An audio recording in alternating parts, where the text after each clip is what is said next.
March 2017, I got laid off from a relatively comfortable office job due to downsizing.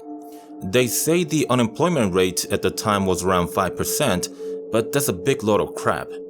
Anyone who's tried to land a job in the last few years knows that the job market is bone dry. Sure, you can get a job at a McDonald's and there's nothing wrong with that.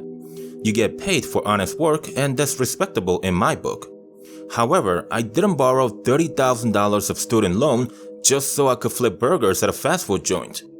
I kept looking for a job in my field for 6 months, but I failed to land a position worth pursuing.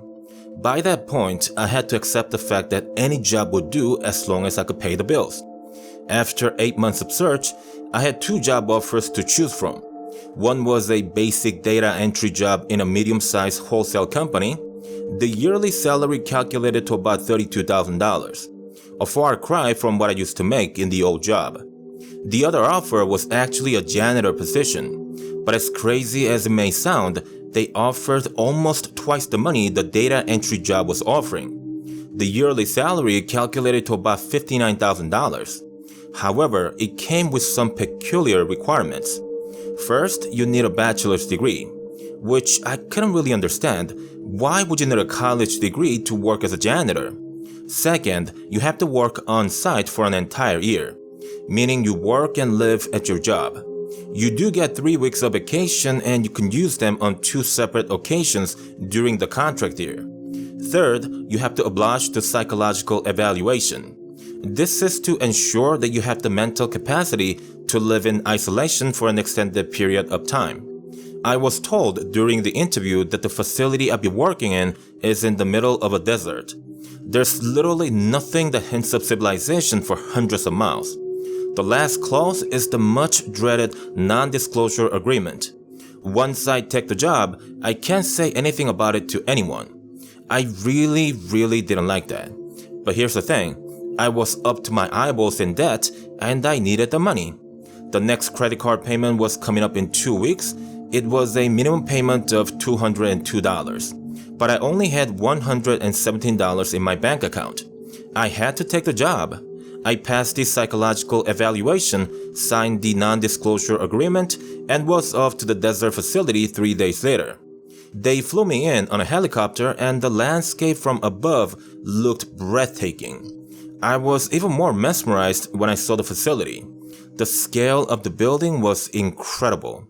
It was like watching something out of a sci-fi film. I was at awe but also intimidated by the sheer size of the thing.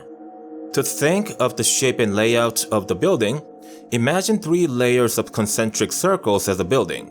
The innermost building was the smallest in footprint, obviously, but it was also the tallest.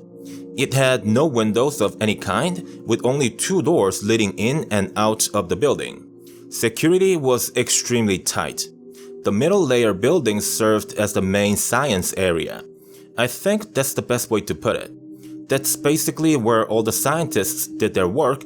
The outermost layer building served many purposes, such as cafeteria, library, housing, gym, and recreation rooms. It's also notable to mention that you cannot find the facility on Google Earth. The desert is photoshopped over it. In any event, once I made the touchdown, I was introduced to Robin, the team leader. There were a total of 102 janitors, and Robin was the boss of all of them, so she was my boss. There were 3 levels of janitors that served a different purpose.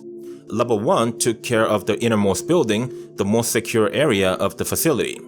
Level 2 janitors took charge of the middle building, which is the second most secure area of the facility. As for me, I belonged with the level 3 janitors. We cleaned the outermost building, the least secure area of the facility. We worked in different shifts every month. 1 month, I would work the morning shift, the next month, the night shift, and on the 3rd month, the overnight shift. We worked 5 days a week and the job was easy, to be honest. The floors were cleaned with machines and mops were only used to clean up the occasional coffee spills and whatnot. We used special type of rags to clean the furniture, and the dirty rags were machine washed in bulk. Initially, I wasn't aware of the cleaning procedure for the middle and innermost building, but our section was really easy. After 2 weeks of working there, I had zero complaints about the job. The pay was good, housing was free, we worked in teams of 5 people, and everyone on my team were good people. Rooms were private and not shared. I mean, what could you possibly complain about such arrangement? But then I spoke too soon, because by around the 3rd week, I began having sleeping problems. And by the looks of it, I wasn't the only one. As I continued working there, during the months of the overnight shift, I would always see at least a dozen people in the recreation room hanging out in there because they couldn't sleep either.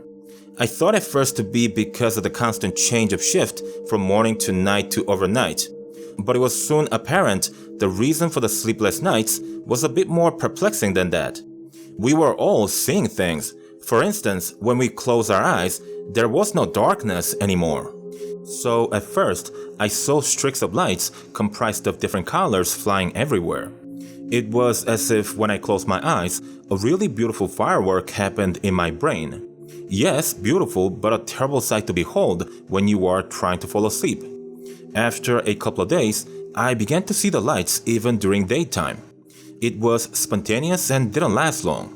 But from time to time, when I closed my eyes for a bit longer than usual, I could see the streaks of light for a split of a second. I spoke to the in-house doctor about my vision, and she simply dismissed it as me adjusting to the new environment. She also mentioned that having a vast array of electronic equipment in a rather confined area could make some people more sensitive to external stimuli. I'm not a doctor, but I got the vibe that she was being vague on purpose, as if she knew what really was happening to me, but she wouldn't tell me. After some time, I began relying on booze and Unisom to get some much-needed slumber. Unisom, by the way, is an over-the-counter sleep aid pill. It did wonders for getting the sleep I needed, but the vision didn't go away completely. I only fell asleep faster, and that's why I didn't struggle too much with the streaks of light I was seeing. One day, and this was about 6 months after I began working at the facility, Robin called me up to her office and told me that I was promoted to level 2 cleanup crew. I received a generous pay bump, and I was also really curious as to the kinds of experiments they were conducting in the middle building. I accepted the offer and began the new job from the following day. You enter the middle building with the use of a biometric scanner. The machine scans your iris, and there are 2 security guards at all times to check your ID in conjunction to the biometric scan. Once inside, the morning and night crews only clean the labs and rooms that are not in use. Then, at late night, the overnight crew comes in to clean up the rest of the rooms that were in use during the office hour per se. Clocking out of the building is a bit more complicated. You have to take off your work suit, empty your pocket, then the security people make you pass through 2 large scanners. When you clear them, you get to scan your iris again, check your ID one last time, and it's only then that you can go back to the outermost building. That being the procedure of the in and out, the working environment in the middle building was quite draconian. There's no talking in the hallways, and you're not allowed to interact with the scientists. There's one resting area for the janitors, and the room is creepy as hell. Don't get me wrong, it's clean and well kept, but it's just the way it's built. Everything is white in there. In fact, the entire middle building is white on the inside. The labs, at least, have science equipment that have different colors. But in the rest area for the janitors, from chairs to tables to the fridge and even the napkins are all white. The color itself is not the problem, but it's the uniformity of a single color that drives you nuts. It feels disorienting and not to mention distressing to be surrounded by a single color. We all felt like we were patients in a mental asylum. There were more peculiar things going on, and this was especially true at nights. We would go in to clean up the labs, and there would always be a supervisor overseeing our work. It wasn't so much that they were afraid that we would steal something, but the concern lied with us touching something that we shouldn't during the cleanup and also not going near some of the more sensitive equipment. There were other people who were trained for that. But anyway, sometimes when we were cleaning, there would be power fluctuations from time to time. The lights would flicker as if the power was about to be cut off, but soon things went back to normal. This only happened at nights, and there was this one night when the power actually went out for like a whole minute. I was in the hallway cleaning the floor when the lights went out without any warning. Then I saw the backup generator kicking in, and this was evidenced by the emergency orange lights coming on after the blackout. Only the backup power also went out after a few seconds. We were in complete darkness. I stood in the same place because I didn't want to bump into anything too expensive that I couldn't pay back. Some 20 seconds later, I began hearing painful screams coming from the hallway connecting to the innermost building. I could also hear security guards talking amongst themselves, something about the flashlights not working. Maybe another 20 seconds passed when what I could only describe as ghosts came rushing from the hallway connecting to the innermost building. Mind you, the doors were closed, and so they sort of melted through the metal doors. There were dozens of them, and they lit up the hallway like a Christmas tree. I ran toward the opposite direction as fast as I could, and that's when the lights came back on.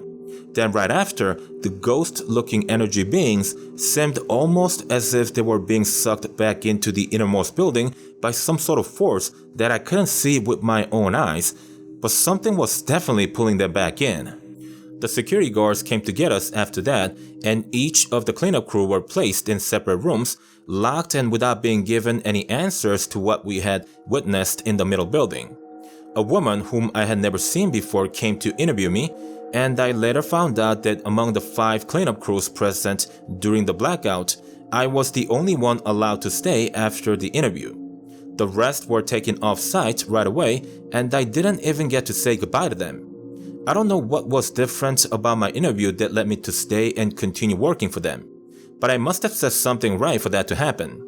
In any event, I was transferred back to the cleanup role of the outermost building after that, but they still paid me the same salary of the level 2 cleanup crew. Whatever they were experimenting with in the facility, I could tell they were losing control of something. The screams of those beings began to be heard everywhere at nights.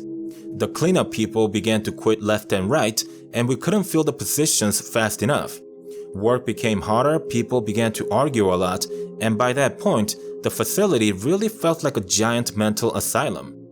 On the night that I quit the job, well, it's more like the job had disappeared, but I'll explain that further a bit later. Most of us were sleeping when all hell broke loose. We heard the screams of people as well as the screams of those beings. There were power fluctuations, things were getting smashed, and alarm sounds were blasting through the speakers in the hallway. Most people managed to rush out of the building, but some couldn't make it out. Let me explain. As soon as I escaped the facility, the ground shook a little like it would in a mini-quake. Then these huge metal poles began protruding out of the ground to as high as the innermost building. Soon after, the entire facility was engulfed in electric currents. It looked like the building was inside a giant Tesla coil Faraday cage. People who tried to come out of the building after that were electrocuted when they reached the boundary of the electrical poles. Then there were the energy beings. They hovered around the facility, seemingly knowing that they couldn't go past the electrified boundaries. Some of them stopped in front of people and they just looked at us. They seemed angry, at least that's the vibe that I got from them. Choppers flew in after that, and we were taken to another facility right away. There, we were locked up and interviewed a dozen times over. It wasn't until a month later when they finally let me go. I had to sign a bunch of papers, which I refused at first, but by the 30th day, I was ready to sign just about anything that didn't involve me dying. I can't give you the location of the facility nor the name of the company I work for, but I hope you are aware that I've risked a lot by telling this story.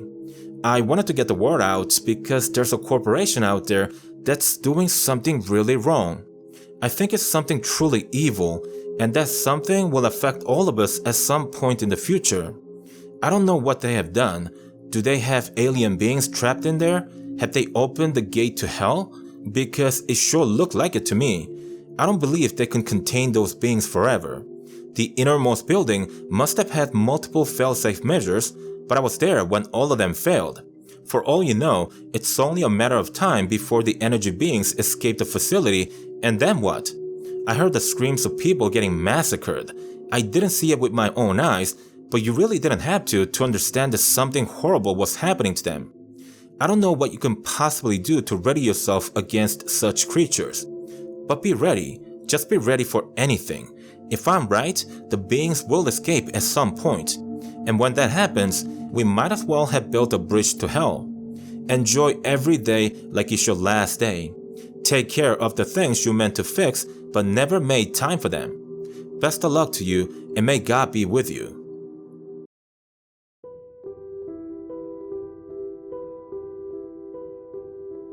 6:30 in the morning, I wake up to take a shower and get ready for work. I finish the shower, get dressed, and drive off to the office. On the way to work, I begin to wonder why everything feels so unfamiliar. It's so weird because I know exactly what I have to do as soon as I wake up, and yet it feels like I've done something different to start the day on the day prior. I get to the office, park the car, and walk toward my building. But then my right hand feels light and I realize that I forgot to bring my briefcase. I turn around to go back to my car, but I don't see it anywhere. I press the unlock button on the remote key fob and I think for a second if I had gone mad.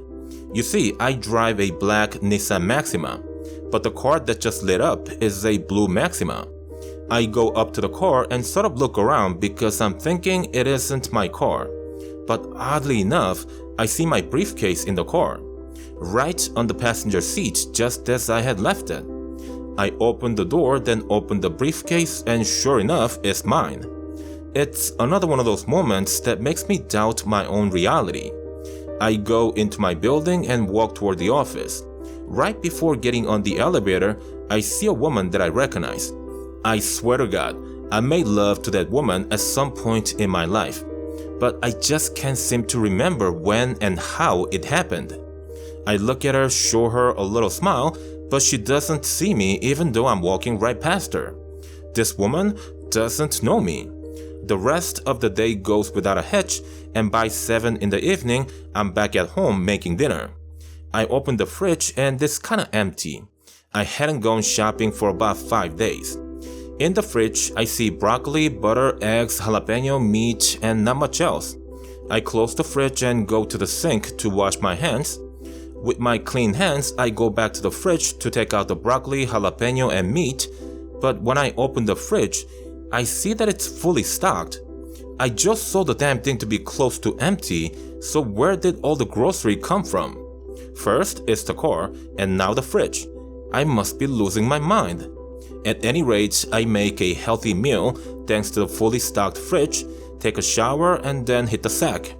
The next day, it's business as usual. Wake up, eat, go to work, come back home, and hit the sack. The same routine continues until Saturday, when I finally had the time to sit down and think about the things that have been happening to me.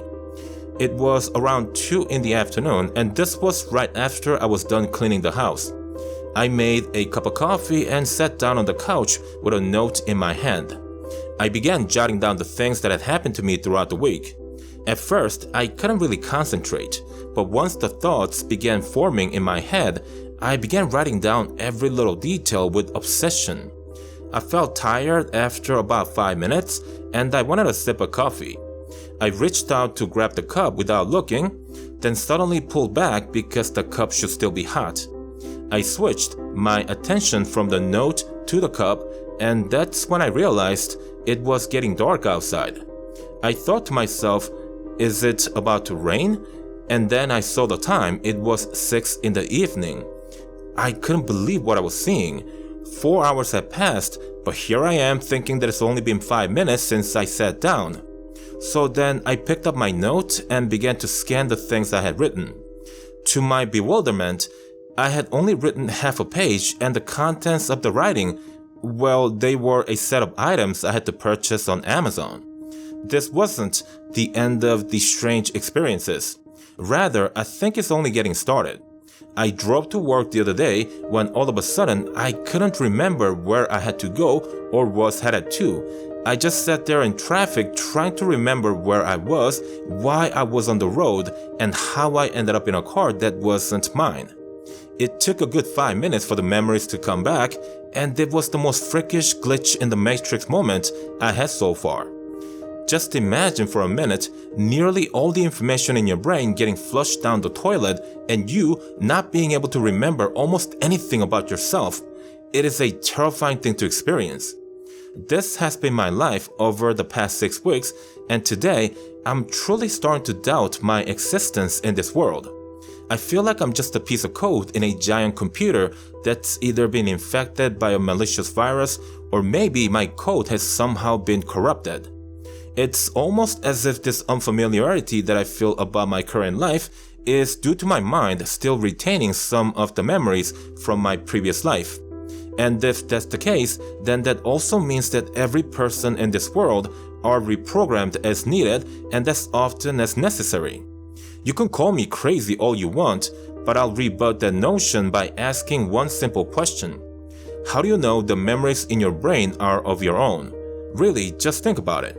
If you are a code in a program, then to change you from male to female or from white to black, all that needs to happen is some changes within the code and you wouldn't recall a thing of your former code. You would essentially be reset into a new being or the same being with different attributes. But you wouldn't know that those changes have been made in you. How could you? You are but some lines of codes in a program. Much like the Sims in the Sims game. I'm beginning to think like that guy in the Matrix.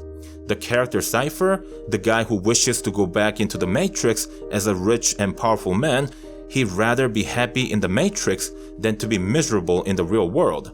That's my mindset right now. If what I'm experiencing is a hint of the real world out there, I'd rather not know. I just want to go back to living my life without knowing any of this. I really do. Hey guys, Dennis here, and I've got a quick announcement to make.